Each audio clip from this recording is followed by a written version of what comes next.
AMD's RX 6600 XT had recently just hit store shelves, and many reviews showed the card performing how we had expected it to do, but there were some other concerning drawbacks brought up, and after seeing these results, I just can't recommend anyone to buy this card. Let's discuss that in this video. Hey, if you enjoy content like this, drop a like, make sure to subscribe, and smash that bell so you never miss another video. Hey, what is going on guys, Danny here, welcome back to the channel and I hope you've all been doing well. A couple of days ago, the review embargo for the Radeon RX 6600 XT was lifted. If you had the chance to read or watch some of them, you'll know that the general consensus was that the card was pretty much considered a poor product, and it really wasn't received well by the tech press. It ended up performing more closely to the RTX 3060 as opposed to the RTX 3060 Ti, but is priced more closely to the latter. I explained this in my previous video as well, that at $379, this product doesn't make any sense because for $20 more, the RTX 3060 Ti will offer you significantly better performance in terms of rasterization. It also was shown that in many scenarios the card basically offered similar performance as the RX 5700 XT that was released back in 2019 for just slightly more.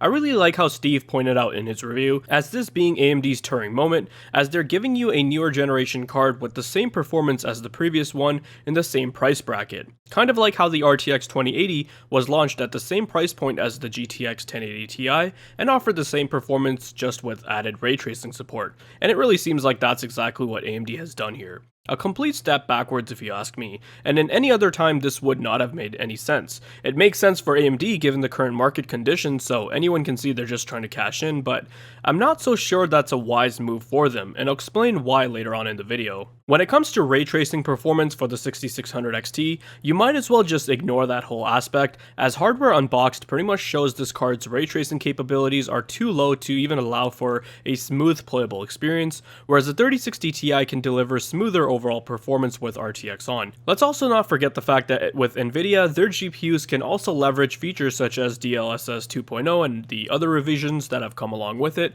which is widely supported in many games compared to AMD's FSR, and can alleviate performance penalties from turning on ray tracing effects. The slimmer memory bus also made it so that the card experienced some pretty bad performance degradation at higher resolutions and fell behind computing parts. While this isn't a problem now, it could potentially be a limiting factor for this GPU in the future when games become more demanding.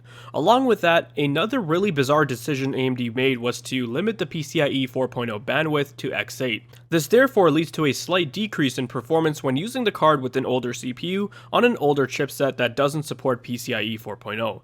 Most games showed a negligible difference, but Doom Eternal showed the card scaling really poorly when it came to using the card on PCIe 3.0 mode, and it performed so bad that even the 5600 XT outperformed it, which by the way was a card that launched back in 2019 for $100 less. But I digress. Doom Eternal is a bit of an outlier for sure, but who's to say that we can't see this happen again in the future with other games? Again, these kinds of moves definitely raise some eyebrows because gimping the 6600 XT was really unnecessary. You can't even use the cost-saving argument here, as this card is inherently overpriced to begin with, and when they're presenting record profits, they really shouldn't be indulging in these kinds of awful artificial segmentation. To me, everything about this GPU, from its performance, specs, and limitations, screams $200 GPU. Like I said in my previous video, AMD should have priced the 6600 XT at $300, and then it would have made the card a bit more compelling than compared to NVIDIA. But even then, it would have just been an acceptable GPU, nothing spectacular. By that $380, it's a complete write-off in my opinion. Now, most of my discussion has involved talking about the cards at MSRP, and right now you generally can't buy any of these GPUs at or near MSRP, as they're usually marked up like $100 to $300 more depending on the model and region, especially NVIDIA cards since they're in higher demand and will therefore fetch for a higher price.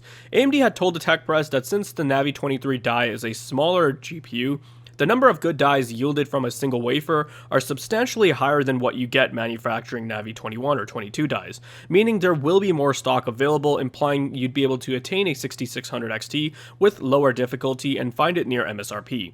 That was only true depending on where you lived. If you're in the US and have a micro center nearby, you'll probably be able to find one sitting on shelves and near MSRP. However, this wasn't the case here in Canada. The 6600 XTs were priced significantly above MSRP, and they were out of stock. Now, on Memory Express, I've seen a few 3060 models listed for below what the 6600 XTs were going for, so at that point, why wouldn't I just buy the 3060? The reason why I bring this up is because people will always say that you can't buy a 3060 Ti for near MSRP, and you're right, but you also can't buy a 6600 XT for MSRP either, so the whole market is relative, and everything kind of just moves up in the same place, just shifted up a few tiers. Sometimes the NVIDIA counterparts are more expensive, and sometimes the AMD's cards are more expensive. Like when this whole GPU shortage just started, RX 6800 XTs were more expensive than the 3080s. This whole justification of NVIDIA being more overpriced, so I will buy the AMD card that is just a little bit less overpriced, is dumb. Congratulations, you're getting ripped off anyways. I just find it insane that we're at this point now where if someone wants premium 1080p gaming performance that includes running a high refresh rate monitor, they're going to have to pay around 600 Canadian dollars. I just can't recommend it. Whenever someone has asked me how much they should pay for a GPU to target 1080p gaming, I've always told them, hey, you should be able to find something around $200 or $250 and that will fulfill your 1080p gaming needs, but that's obviously not the case anymore. Circling back to what I said earlier in terms of AMD trying to cash in on this GPU craze, I'm not so sure that overpricing their GPUs, regardless of how they're compared to NVIDIA's, is a wise move. I stopped by my local Canada Computers the other day to pick up some parts, and on the shelf, you know what I saw? Numerous Radeon RX 6000 GPUs sitting on the shelves, but hardly any RTX 30 series GPUs. I asked the sales rep who worked in that department if they had just received the large batch of Radeon cards, and they said that they were sitting there for quite some time, and it had been there like that for a few weeks. And just take a look at these insane prices. $1,100 for an RX 6700 XT. It still boggles my mind because that's more than what I paid for my 3080. But that's not even the main point. What I wanted to address was that people don't really want to overpay for these GPUs anymore, or at least not for AMD's cards. According to what the sales rep was saying, that if people are going to overpay, it'll be towards an NVIDIA GPU, and I can see that happening as well. Therefore, the strategy that AMD has been running where they're trying to make people perceive their products as premium as NVIDIA's isn't working, and I can see it hurting them in the long run. Now, I can go on about the 6600 XT and where it fails to meet expectations, but there's plenty of reviews out there, and so what I wanted to do was shift away from that and just talk about AMD's behavior this past year in the industry, because it's been annoying me. Ever since they've attained this competitive position, depending on which market it is, CPU or GPU, their actions haven't been the most consumer friendly. Last year, they tried to make it so that their upcoming Zen 3 Ryzen 5000 series CPUs would only be compatible with 500 series motherboards, which was a huge middle finger to owners of 400 and 300 series motherboards. More so to X470 and B450 users, since those boards were still fairly recent, as we all have seen today that all of them can run those 5000 chips just fine, at least using stock settings and with reasonable pairings. Obviously, I'm not an advocate for somebody using a 5950X on the cheapest B450 board they could find, but it was clear market segmentation and just a way to force people to upgrade their boards when they didn't have to. So it wasn't until the whole community took up their pitchforks and they backtracked and said, fine, we'll give you 400 series compatibility, but 300 series owners were still left out, which I'm still somewhat displeased about because there were some really good X370 boards that can run even a 5900X with no issues. I'm still using my Gigabyte X370 Gaming 5 board in my HDPC with a 3800 XT, and it's been chugging along just fine. And I feel like that board would do just fine with a 5000 series too, so if I had the opportunity to prolong that system's life with a 5000 series chip, I definitely take the opportunity to do so, but AMD said, nope, you're not going to do so.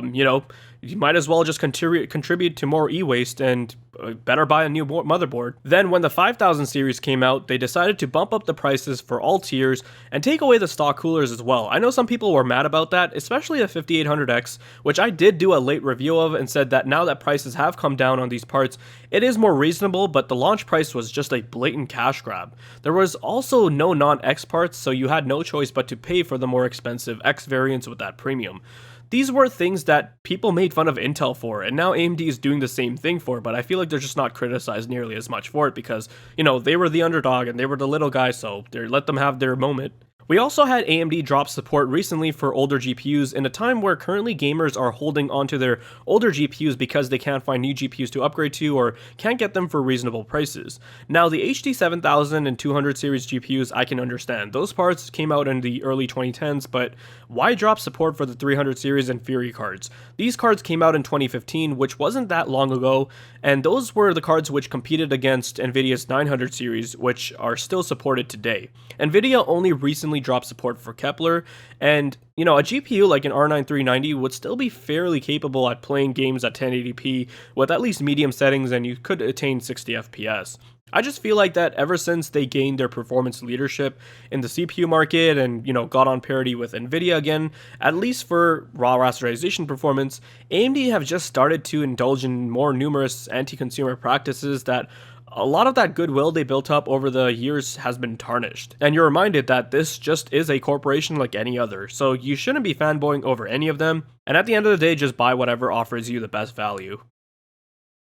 I hope you guys found this video to be informative and helpful. Let me know your thoughts down below. Check out the video description on ways to support the channel and for my other videos. If you guys are interested in more content like this, then make sure you're subscribed. Thanks for watching, take care, and I'll see you guys in the next one.